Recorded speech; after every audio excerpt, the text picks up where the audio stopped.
It was just a touch. That's what she kept telling herself. A brush of skin on skin in the dark, but it felt like something more. Something wrong. Megan had always prided herself on being practical, grounded in reality. She was the kind of person who dismissed the supernatural, who scoffed at ghost stories and laughed off the whispers of spirits in old houses. Everything around her was just things tangible, explainable, real. But when the power went out that night, she was plunged into a kind of darkness that no one could have prepared her for. The faint hum of the refrigerator, the soft murmur of cars passing on the street below, the steady rhythm of the city, all of it was suddenly gone. The world around her fell silent, suffocating. She had grown accustomed to the noise of the city, its constant buzz a background to her life. Now, in the stillness, she could feel her heartbeat pounding in her ears. She had been sitting on the couch when it happened. The lights flickered once, twice, and then everything went black. Megan cursed under her breath, her mind racing to figure out what had caused the outage. Her first instinct was to check her phone, but of course it had died just earlier in the evening. No matter. She knew where the flashlight was, right next to her on the coffee table. Her fingers brushed across the cold metal of the flashlight, but then, just as her hand closed around it, she felt it. A cold shiver ran down her spine, a brief flutter of unease, but she brushed it aside. "It's just the darkness," she muttered to herself. She had lived alone for years, and this kind of thing was nothing new. Power outages happened all the time, but even as she tried to convince herself of this, the discomfort crawled up her skin, settling deep into her bones. That's when she felt it, a slow, deliberate pressure on her arm, like someone's fingers pressing lightly into her skin. It wasn't the cold of the night air, but something else, something far colder. Megan froze. Her pulse thundered in her ears as her eyes darted around the room, her breath catching in her throat. No one was there. She was sure of it. She had checked every room when the lights went out. The apartment was empty. There was no one else. But the sensation remained. It lingered, like an invisible hand still resting on her arm, unmoving, unyielding. She blinked rapidly, trying to shake off the feeling. She fumbled for the flashlight, turning it on, but the beam cut through the darkness, revealing nothing. The room was still empty. Her heart raced faster, her mind trying to rationalize what had just happened. "It's just the stress," she whispered, forcing herself to breathe deeply. But even as the words left her lips, she couldn't shake the feeling that something was wrong. Something was watching her. For the next few minutes, she sat perfectly still, holding the flashlight in trembling hands. Every creak of the floorboards, every soft rustle from the walls seemed to echo in her ears. Her senses heightened as she waited for any sound, any movement, anything to reassure her that this was just her imagination running wild. But nothing came. And then it happened again. A delicate pressure on her neck. A touch that was soft but insistent. The coldness seeped into her skin, and Megan gasped, her heart hammering so loudly she thought it might burst from her chest. She dropped the flashlight, its beam skittering across the floor and casting long, jagged shadows across the room. Her hands were shaking. She stood up too quickly, her legs weak beneath her. The air around her felt thicker, heavier, as if the very atmosphere had changed, pressing down on her. She stumbled toward the door, her mind racing, desperate for escape. But before she could reach the handle, the touch came again. This time it was colder, more deliberate. A hand, cold as ice, traced the curve of her wrist, a light but unmistakable touch. Megan let out a strangled cry, pulling away, but it followed. The fingers tightened like a whisper against her skin, and she could feel them just barely gripping her wrist, urging her to stay. Her mind screamed at her to run, but her body refused. She felt paralyzed, trapped in a nightmare that she couldn't wake up from. Every instinct in her screamed that she needed to get out, that there was something in the room with her, something that wasn't human. Her phone. She had to call someone. She grabbed it from the table, her hands slick with sweat. But just as she was about to dial, a sudden, forceful push against her back stopped her. It wasn't like any human hand. It was rough and cold, with an unnatural pressure that sent waves of nausea through her. The fingers dug into her skin, their touch sending a bone-deep chill through her body. She couldn't scream. She couldn't move. She could only stand there paralyzed, feeling the weight of the hand pressing into her, urging her toward the corner of the room, where the shadows seemed to gather, growing darker. With every ounce of strength she had left, Megan twisted, jerking herself free from the unseen grip. She stumbled back, heart racing, eyes wide with terror, but she could still feel it, the lingering presence, the hand that had followed her. The very air around her felt like it was closing in, suffocating her, and she could hear it now, the soft, steady breathing that filled the silence of the room. Low, deep, inhuman.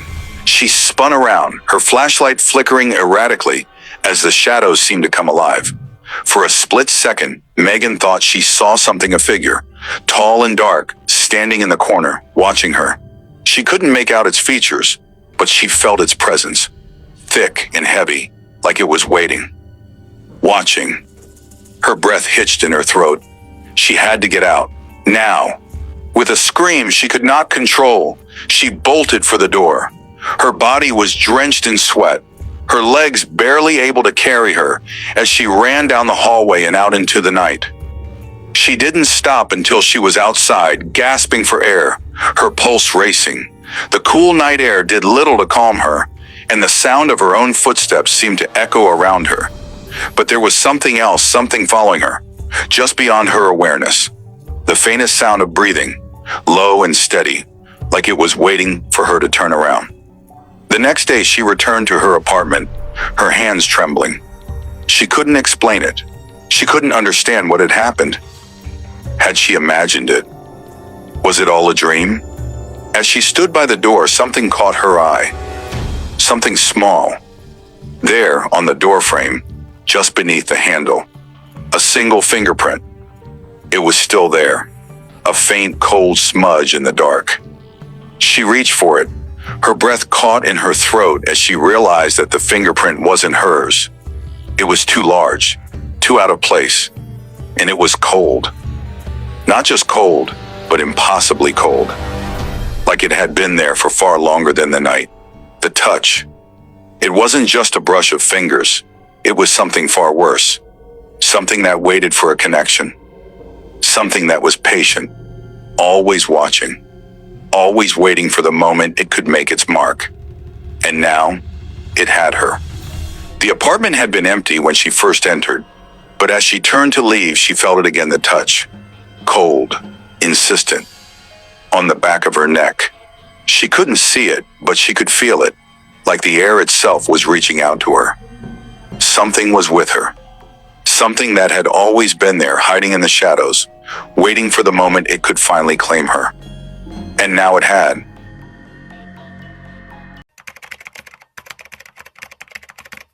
It was the kind of night that felt alive, as though the air itself were thick with unseen eyes. Lisa had always loved the woods, those dense, quiet places that seemed to stretch endlessly, with nothing but the whispers of wind through the trees. But tonight was different. There was a heaviness in the air, a weight that made the familiar path feel alien and unsettling. Lisa had come to the cabin to escape, to put some distance between herself and the city, with its relentless hum of noise and life. She had planned on staying for a weekend, hiking during the day, reading by the fire at night. But something about this place, something about tonight, felt wrong. It started when she first arrived, as she unloaded her car and carried her bags to the cabin. She hadn't noticed the mark on the door at first, just a faint, smudged streak across the wood. It looked almost like a handprint, but distorted, the lines stretching in unnatural ways. She'd brushed it off, chalking it up to the old place settling, or maybe some animal passing by. But even as she locked the door behind her and settled in for the night, the sensation of being watched never quite left her. The first sign that something was truly off came when she heard the tapping. It was faint at first, just a light rhythmic sound, like a branch tapping against the window. But there were no branches near the window. She rose from the couch, her heart pounding, and peered outside. The moon was hidden behind thick clouds, and the trees stood still, their shadows stretching long and dark. She took a deep breath, forcing herself to relax, and went back to the fire, trying to push the thought of the tapping out of her mind. But the tapping grew louder. She couldn't explain it, but it seemed to move around the cabin, shifting from one side to the other, always faint, always just on the edge of her hearing. It was unnerving, as though something or someone was circling her, getting closer and closer. Each time she tried to ignore it, the tapping would grow in intensity, as if it were responding to her fear. The clock on the wall ticked loudly in the silence, and Lisa could feel the minutes stretching, each one heavier than the last. She tried to turn on the TV to distract herself, but the screen flickered, casting strange shadows that danced in the corners of the room. She knew deep down that whatever was happening wasn't just in her head. Then there was the touch. It was subtle at first, like a brush against her arm, a coolness that sent a shiver down her spine. Lisa froze, her hand instinctively reaching out to touch the spot where she'd felt it. Nothing. But as she pulled her hand back, she felt it again. This time on the back of her neck. A pressure, as though someone were standing just behind her. She spun around, heart racing, but the room was empty. The shadows seemed to deepen, as if they were watching her, waiting for her to move. Her mind raced. Was she losing her grip on reality?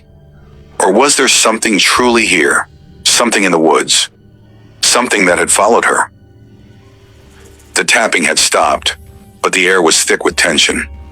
Lisa could feel it, crawling beneath her skin. She walked slowly to the door, her hands shaking as she reached for the handle. She needed to see outside to prove to herself that it was just her imagination. But the door wouldn't budge. She pulled harder, her breath coming in quick, shallow gasps, but the door was sealed tight. Suddenly a voice, low, guttural, like a whisper. But it wasn't her own mind playing tricks. It came from the corner of the room, where the shadows seemed to pulse.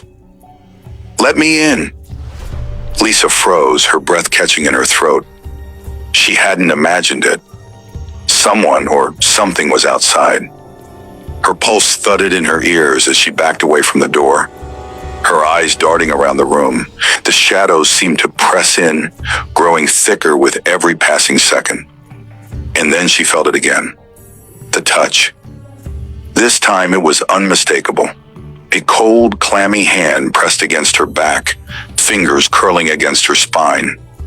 She whirled around, her chest tightening with panic, but there was no one there. "Stop!" she cried out, her voice shaking, but it only seemed to make the sensation worse. The touch grew more insistent, more suffocating, as though something was trying to crawl inside her skin. And then, the scream. It tore through the night, a sound so raw and filled with terror that Lisa's knees buckled beneath her. It wasn't human. It came from deep within the forest, a cacophony of twisted voices, all wailing in unison. The trees trembled with the sound, and the ground beneath her feet seemed to pulse, as if the forest itself were alive, breathing, reaching out to claim her. Lisa stumbled back, her hands clutching her ears, trying to block out the horrible sound. But it wouldn't stop.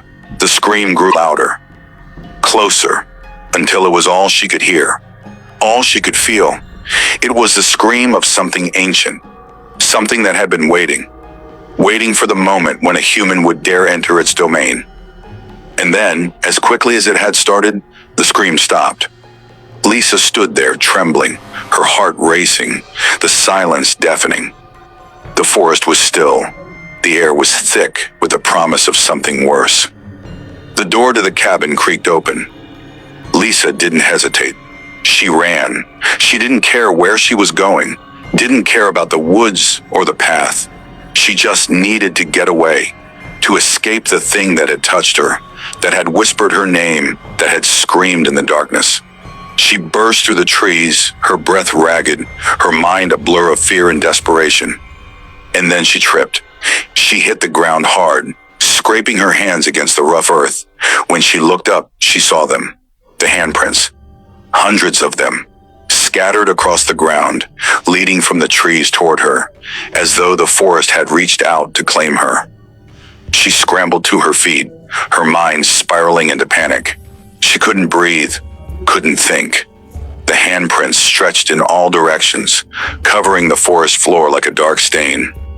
She staggered back, but the marks followed her, always just out of reach, never truly fading.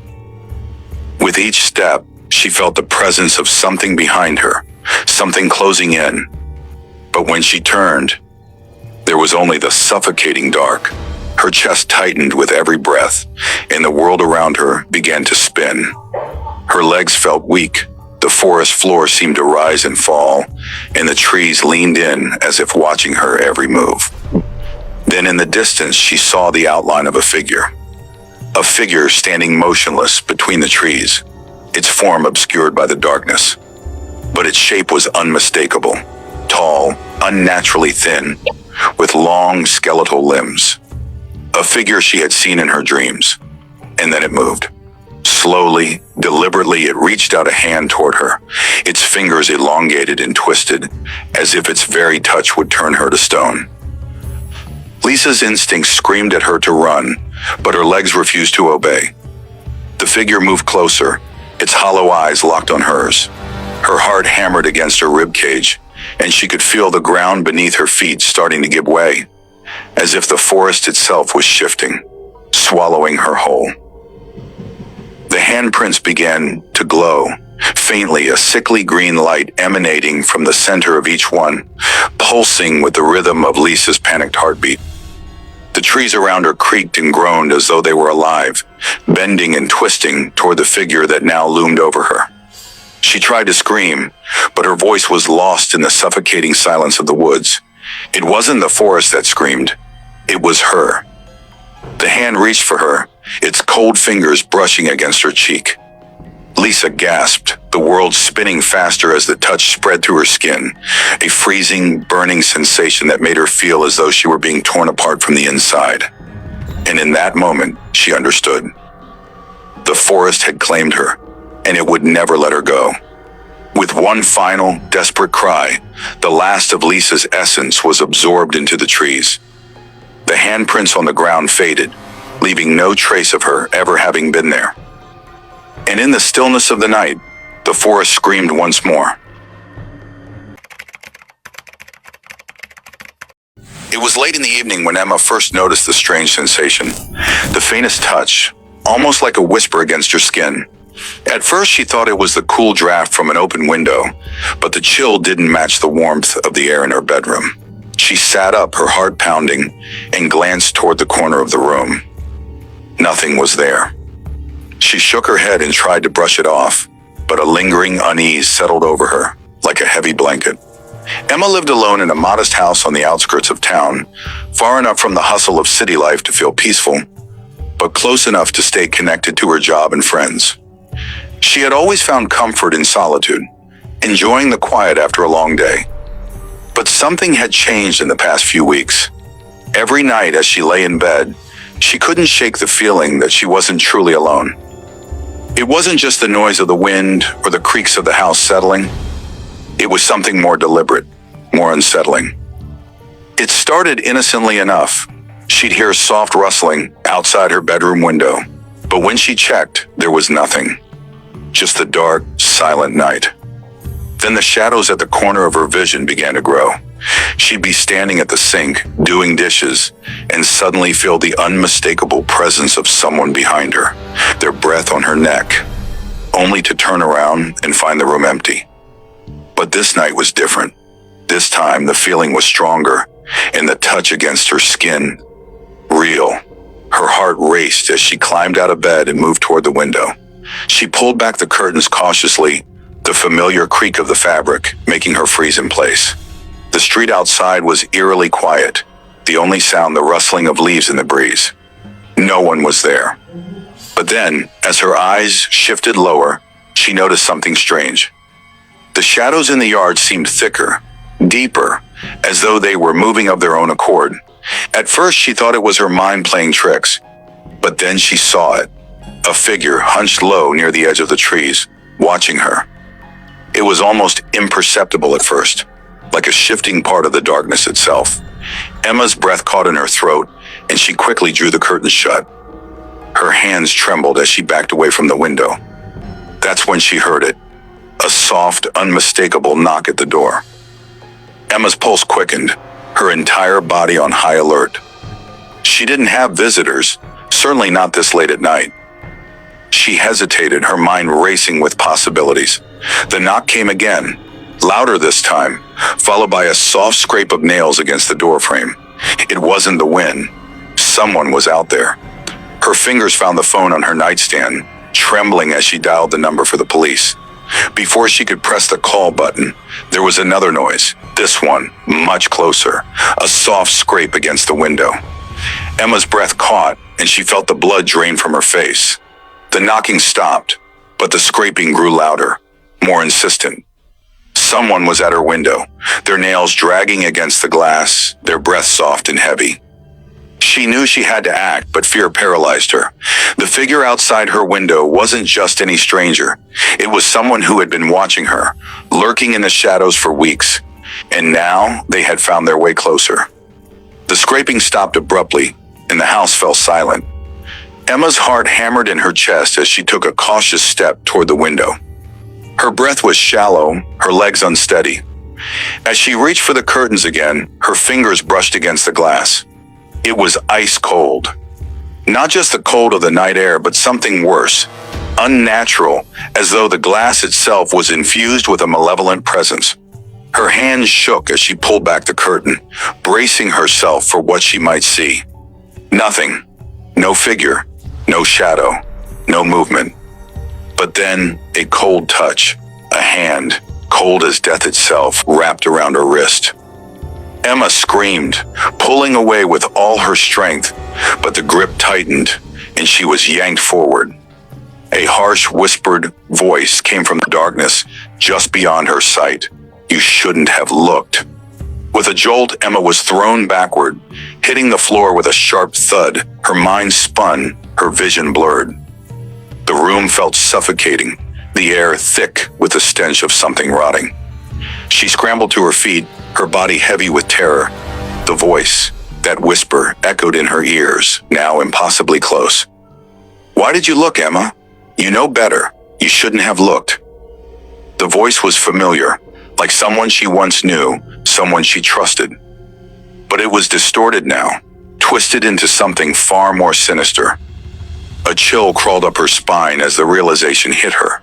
The figure outside wasn't just a stranger. It was someone she had known. Someone who had been watching her for months, maybe even longer. Someone who had been inside her life long before she'd noticed. Emma's mind raced as she scrambled toward the door, but before she could even touch the handle, the door slammed shut with a deafening bang. The air turned cold, so cold it burned. Her breath came out in sharp, desperate gasps as she backed away, her eyes scanning the room for any escape. But there was nowhere to run. The shadows were closing in. The whispering grew louder, and the sound of scraping nails began again, this time coming from all directions. Emma screamed, but the sound was smothered, lost in the darkness. The touch was everywhere now, on her arms, her neck, her face. Cold hands, clammy and desperate, pressing against her skin. The last thing Emma felt was the touch of cold fingers sliding across her cheek. A final, lingering sensation of something human, but not quite. The shadows closed in on her completely, and the whispers consumed her thoughts. The next morning, the house was empty. No sign of struggle, no sign of Emma. Her phone, still on the nightstand, had a single message, an unread text from an unknown number. You shouldn't have looked. The neighbors reported strange noises the night before, but no one ever saw Emma again. And the figure? It remained hidden, waiting in the shadows, always watching, always reaching for the next touch. The sinister peeping Tom was still out there, and one day he would find someone else to touch.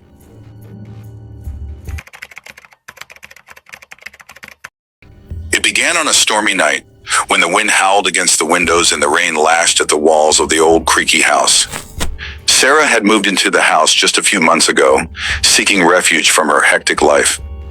The isolation of the house, perched on the edge of a small town, suited her perfectly. She was used to being alone, having grown up in a home that echoed with the emptiness of abandonment. But tonight felt different. There was an unease that settled deep in her bones, an inexplicable sense of foreboding. As she sat in the living room, the faint flicker of the fireplace casting long, wavering shadows across the walls, she tried to shake the feeling. Her thoughts turned inward, drifting to the memories of her childhood. The house she grew up in, also old and unwelcoming, had always given her a sense that something was watching her. Now she realized that feeling was returning. The flickering shadows on the walls seemed to take on a life of their own, stretching and contorting as if they had a mind of their own. A knock at the door jolted her from her thoughts. Her heart skipped a beat. Who could it be at this hour, especially on such a stormy night? She stood slowly, her feet cold against the hardwood floor. The wind outside seemed to carry with it a low, mournful whisper, though she convinced herself it was just the storm. With a deep breath, she moved toward the door, unsure whether she should open it. But something compelled her to do so. As she turned the doorknob and opened the door, she was met with an unexpected sight. Standing on her porch was an old man, his clothes worn and tattered, his face obscured by a wide-brimmed hat. His eyes were unnaturally dark, like they held centuries of secrets. There was something disturbingly ancient about him, something that made Sarah's pulse quicken with a sense of dread. "I've come to play a game," the man said, his voice raspy, more of a command than a request. It seemed to cut through the wind, filling the air around her with an eerie intensity. Sarah felt an inexplicable chill crawl up her spine. She didn't know why, but the words made her feel oddly powerless. She opened her mouth to refuse, to close the door, but before she could speak, the old man took a step closer, his hand reaching out toward her. It trembled slightly, but there was something wrong about the movement, as if it wasn't fully under his control. "Will you play with me, Sarah?" His voice was barely a whisper now, carried away by the howling wind. His eyes held her gaze, locking her in place. A wave of unease swept over her, but against her better judgment, she found herself nodding. How did he know her name? She didn't know him, yet his presence felt hauntingly familiar. A strange pull, like gravity, seemed to bind her to him. The man smiled, but the smile twisted, dark and grotesque, as if his lips had never before formed such an expression. "Then let the game begin." With a sudden violent motion, he pressed his hand against hers. The touch was cold, colder than anything she had ever felt. It was as if the chill from the storm outside had seeped into his skin and transferred itself into hers. It was not just cold, it was an emptiness, a numbness that spread through her veins, leaving her paralyzed. As soon as their palms met, the world seemed to tilt. The house groaned, the wind howled louder, and the darkness of the night seemed to close in on her. Everything went black. When Sarah opened her eyes again, she was no longer standing on her porch, but in a different place entirely. The room around her was dim, lit only by the flickering glow of a single candle on a small wooden table. The walls were covered in shadows, oppressive and suffocating, stretching as if they were alive. The air felt thick, as if something ancient and malevolent had settled there. A presence that seemed to whisper her name, though there was no one in sight. "Where am I?" she whispered, but her voice seemed to be swallowed by the oppressive silence. Her breath caught in her throat as she stood frozen, trying to make sense of the strange place. "Welcome to the game," the old man's voice echoed, but she couldn't tell where it was coming from. The room was empty. Still, his words filled the space like a poison, making her insides tighten with dread. Sarah spun around, heart racing, but the man was nowhere to be seen. In his place was a small wooden box sitting on the table. The box was worn, its edges darkened with age, its surface scratched and weathered. There was an unnatural heaviness to it, an aura of something forbidden. Sarah hesitated for a moment, fear creeping into her chest, but curiosity won out. She stepped toward the table and reached for the box. The moment her fingers brushed the surface, she felt a strange pull. The box seemed to hum with energy, as though it had a life of its own. She lifted the lid slowly, as if not fully aware of the danger she was walking into. Inside the box was a single, folded piece of paper. The paper was old, yellowed with age, the edges frayed. She unfolded it carefully, reading the words scrawled in jagged, spidery handwriting. One touch will guide you. One touch will trap you. Choose wisely. Her heart thudded painfully in her chest. She stared at the note for a long time, as though the words were somehow changing, rearranging themselves in her mind. She could feel her pulse quickening. Was this a game? Or was this something far darker than she could comprehend? Before she could fully grasp the meaning of the note, a cold hand grasped her wrist. The touch was like ice, its grip unyielding. Her heart skipped a beat, and she spun around, but there was no one there. The hand remained, though, the pressure of its touch lingering, as if it had left an imprint on her skin. The cold seeped into her bones, creeping under her flesh, spreading an unsettling numbness through her body. She tried to shake it off, but it wouldn't fade. It remained, crawling beneath her skin, gnawing at her thoughts. She pulled her hand away, but the sensation of the touch lingered, growing stronger, as if the hand had never left. The temperature in the room began to drop, and the shadows seemed to stretch, twist, and coil around her like a living thing. The air grew thick with dread. The darkness pressed closer, suffocating her. Her breath came in shallow gasps, her heart pounding in her chest. A new sensation washed over her, something intangible but deeply unsettling. She was being watched, not just observed, but judged. The touch, though no longer physical, was still there, crawling under her skin, twisting her mind. It felt as though something was reaching inside her, pulling her closer to something she couldn't see but could sense was there, just out of sight. She glanced at the box again, but now it had changed. Its lid had shifted slightly, and another note had appeared inside. She took it with trembling hands and unfolded it. The first touch is an invitation. The second is an ultimatum. Will you escape, or will you be consumed by the game? Her pulse raced. The words burned into her mind. Was she being tested? Had the old man known all along what would happen? She felt the presence growing stronger, the weight of it pressing down on her like an unseen force. A whisper brushed against her ear, soft and cold. You can never escape the touch, Sarah. It's already inside you. Her legs went weak, and she stumbled backward, but the shadows seemed to move with her, pushing her forward, guiding her toward the door at the end of the room. She resisted, her mind screaming for her to stop, to turn back, but her body, now controlled by something beyond her understanding, moved against her will. Her fingers brushed the doorknob, and a jolt of energy shot through her, sharp and agonizing. The touch, no longer cold, was searing hot now, like fire, burning her from the inside out. She screamed, but the sound was muffled, as if the walls themselves were swallowing her. The door creaked open, revealing a hallway that stretched into an impenetrable darkness. The air was thick with a malevolent energy, the walls seeming to pulse with every step she took. The footsteps behind her were slow, deliberate, and far too close. She could feel the presence, the touch, crawling up her spine, pressing against her, suffocating her. She turned to run, but the hallway seemed to elongate, the shadows shifting, contorting. There was no escape, no way out.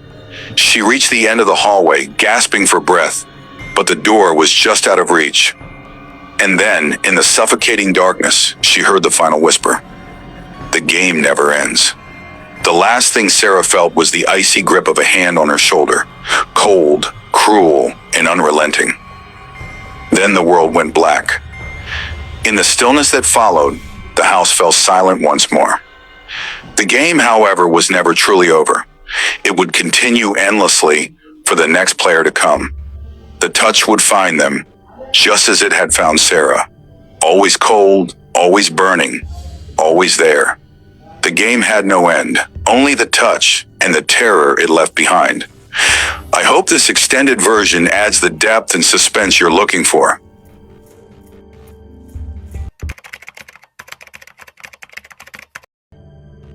Lena had always dreamed of becoming a teacher.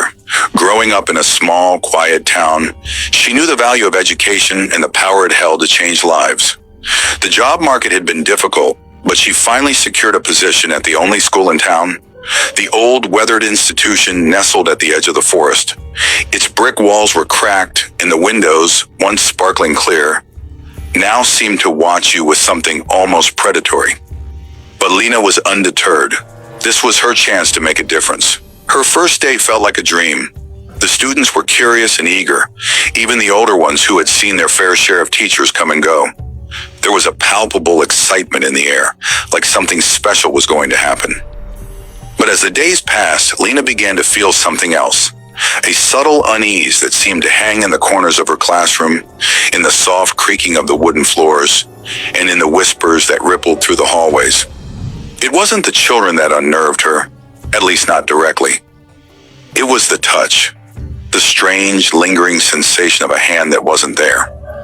At first, she dismissed it as imagination, a byproduct of the stress and newness of the job.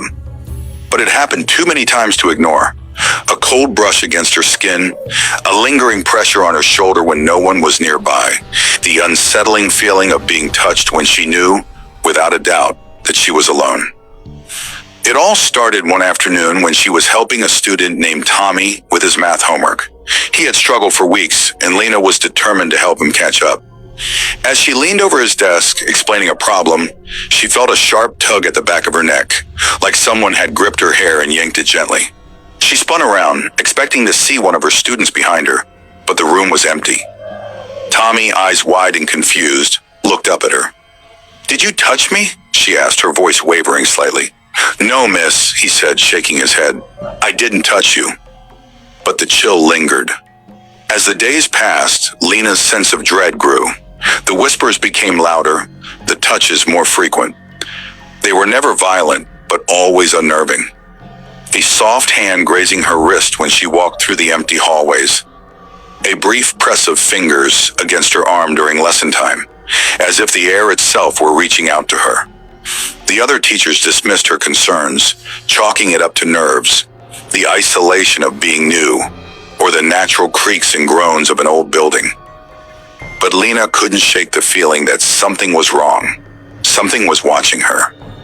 One evening as she stayed late to grade papers, Lena heard something that stopped her cold. A faint knock at the door. She frowned, glancing at the clock. It was well past school hours, and the hallway outside was dark. "Hello?" she called out, her voice shaky. No answer. Just the sound of the wind howling outside, rattling the windows. She rose from her desk, cautiously crossing the room toward the door. As she reached for the handle, the temperature in the room seemed to drop, and she felt that familiar, unsettling pressure on her shoulder. She spun around, but again, there was no one there. The sensation faded as quickly as it had come, leaving behind only an eerie silence. The door creaked open, revealing an empty hallway, but something caught her eye. Faint, indistinct shapes moving just beyond her peripheral vision. She stepped into the hallway, her heart pounding in her chest. The school was dark, but the shapes grew clearer as she moved forward. She could see them now, small, childlike figures, their eyes glowing faintly in the darkness. They were standing in the hallway, just out of reach, watching her with an unsettling intensity. Lena's breath caught in her throat as she froze. They were children, but their faces were wrong. Hollow eyes, twisted smiles, mouths that stretched too wide. They didn't move, didn't speak, but she could feel their gaze on her, pressing into her like a physical weight. And then just as suddenly, they were gone, vanishing into the shadows as though they had never been there at all. Lena stumbled back into the classroom, her hands shaking as she slammed the door behind her. She leaned against it, trying to steady her breathing. The sensation of being touched, of being followed, was overwhelming. She tried to focus, tried to tell herself it was all in her mind, but the feeling of cold hands on her skin, the whisper of breath on her neck, was undeniable. The next day she was too exhausted to focus. She had barely slept, the events of the previous night swirling in her mind. Her students noticed, of course. Tommy, who had once been the most eager to learn, now looked at her with a strange, knowing expression. He never said anything, but Lena could feel his eyes on her, as though he understood something she didn't. That afternoon, as Lena was preparing to leave for the day, she noticed something strange. One of the desks in her classroom had been moved, positioned directly in front of the blackboard. A chair was pulled out, as though someone had been sitting there waiting. But the room had been empty when she left. Curiosity got the better of her, and she approached the desk.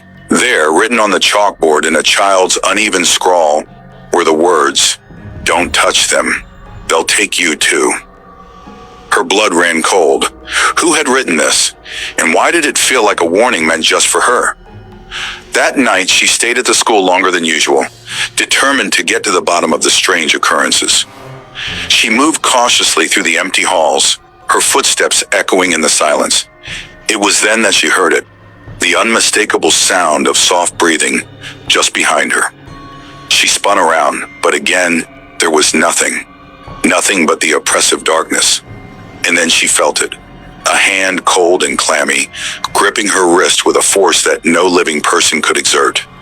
She screamed, struggling to pull free, but the grip only tightened, the fingers pressing deeper into her skin, leaving behind marks that burned with a strange, unnatural heat. The whisper came next, faint and chilling. "You shouldn't have stayed."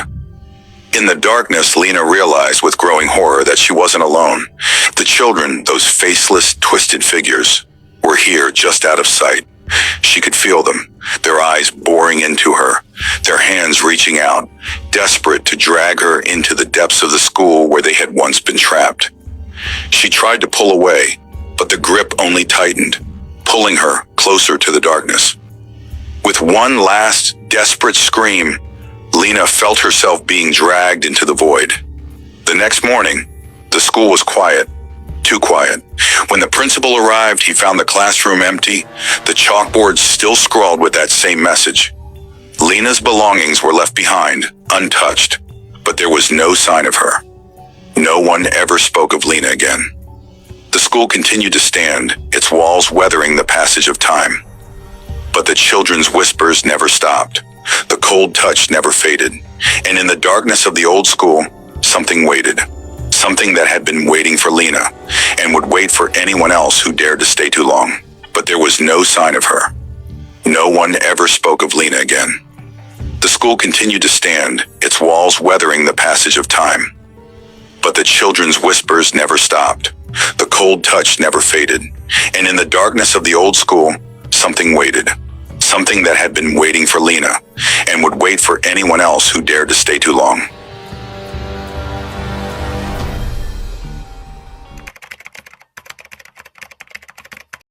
It was a foggy evening when Clara decided to take the back roads home after visiting her sister. The sun had already set, and the mist from the river near the road curled up like spectral fingers, wrapping itself around the sparse streetlights. Clara wasn't usually one for taking the long route, but something about the quiet calm of the country roads appealed to her that night. There were fewer cars, and with the thick fog, it felt almost like she had the whole road to herself. Her car hummed along the asphalt, the headlights barely cutting through the darkness ahead. It was around the point where the road curved sharply by the woods that she noticed a figure standing on the side of the road. At first, she thought it was just a trick of the light, the silhouette of a tree or a bush. But as she drew closer, she realized it was a man. She slowed her car, her fingers tightening on the steering wheel. He was standing still, wearing a heavy coat despite the mild weather, and his face was obscured by the shadows. He didn't move as Clara passed, but something about the stillness in his posture unsettled her. A cold shiver ran down her spine, and she couldn't help but glance in the rearview mirror. The figure remained at the same spot, unmoving. She had the strong urge to check again, but something about his presence made her want to forget it entirely. It was just another person, she thought, someone waiting for a ride or for someone to stop. A few more minutes passed, and Clara tried to shake off the unease creeping into her thoughts. But as she approached another bend in the road, the fog grew denser, and she saw him again. This time he was closer, just barely visible at the edge of the woods. Her heart began to race. It couldn't be the same person, could it? How had he moved so quickly? Clara's mind raced for explanations, but none seemed plausible. She turned on her high beams, and in that moment, the man stepped forward, directly into her path.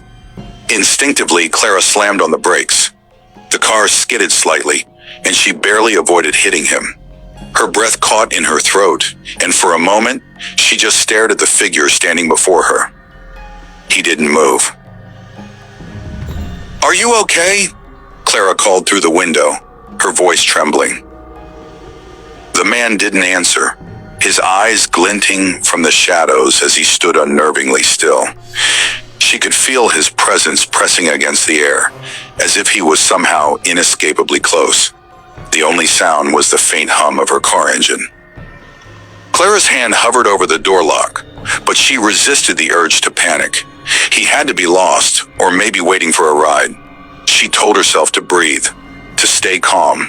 Then, without warning, the man reached out.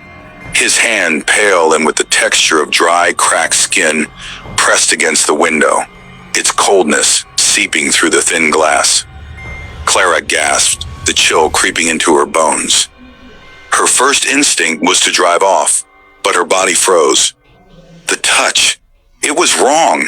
There was something inhuman about it, like it didn't belong to a real person. Clara's fingers fumbled for the keys, her heart hammering. She glanced back at the road, but when she turned to look at the figure again, he was gone. She could still feel the lingering coldness of his touch, as if it had left an imprint on her skin. Her mind scrambled for reason. There was no way someone could have disappeared so quickly, and yet there was no sign of him anywhere. Her grip tightened on the wheel and she drove faster, feeling the urge to get away from that desolate stretch of road. As the minutes passed, her hands began to shake uncontrollably. The fog was thinning now, but the sensation of the man's touch remained. Cold, lingering, like it was still pressing against her. She glanced nervously at the passenger seat, half expecting to see him sitting next to her. The road began to wind through an old part of the woods, the trees towering above her like silent sentinels. Clara tried to shake off the feeling of unease. She could see the lights of the nearby town in the distance, and she thought she was finally out of danger. But then, something strange happened. The car began to slow on its own. Panic surged through Clara as she frantically pressed the gas pedal, but the car wouldn't accelerate. It seemed to crawl to a stop in the middle of nowhere, surrounded by the thick trees. The engine sputtered as though something was blocking it from running. Her breath quickened as she looked around, but there was nothing. The road was eerily quiet. Suddenly a voice, deep, raspy, and unnatural, whispered from the back seat. "You felt it, didn't you?" Clara's blood ran cold. She whipped around, but no one was there. Yet the voice persisted, growing louder, as though it was circling around her. "You felt my touch," it whispered again, the sound of fingers dragging across the back of the seat. "I'm still with you." The words sent an icy chill through Clara's veins. Her body went rigid with terror, her mind unable to process the impossible. She stared at the rearview mirror, but there was nothing behind her. Still, she couldn't shake the feeling of being watched. Clara quickly unlocked the door and fled from the car, her heart pounding in her chest as she sprinted into the woods.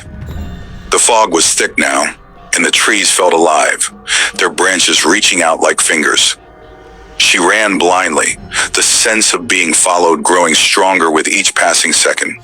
When she finally stumbled out of the woods, she saw the first house in the distance, an old isolated cabin. She She pounded on the door, desperate, her breath ragged. An elderly woman opened the door, her expression unreadable. "What happened, dear?" she asked, her voice calm, almost too calm. Clara tried to explain, but the words caught in her throat. The memory of the touch, the coldness, the voice in the car were all too much to bear. She could still feel the press of the man's hand against the glass, like it was burned into her skin. The woman listened, nodding slowly, then whispered in a voice that sent shivers down Clara's spine. "You're not the first. He's never left." And then, without warning, Clara felt a hand brush lightly against her back. There was no one there. The woman smiled faintly, her eyes gleaming with an unsettling recognition. He always finds a way to touch. As Clara turned to run, the fog parted just enough to reveal the silhouette of a man standing in the distance. His pale, cracked hand reached toward her, the touch ever so real, ever so close. And Clara knew with chilling certainty that it would never stop.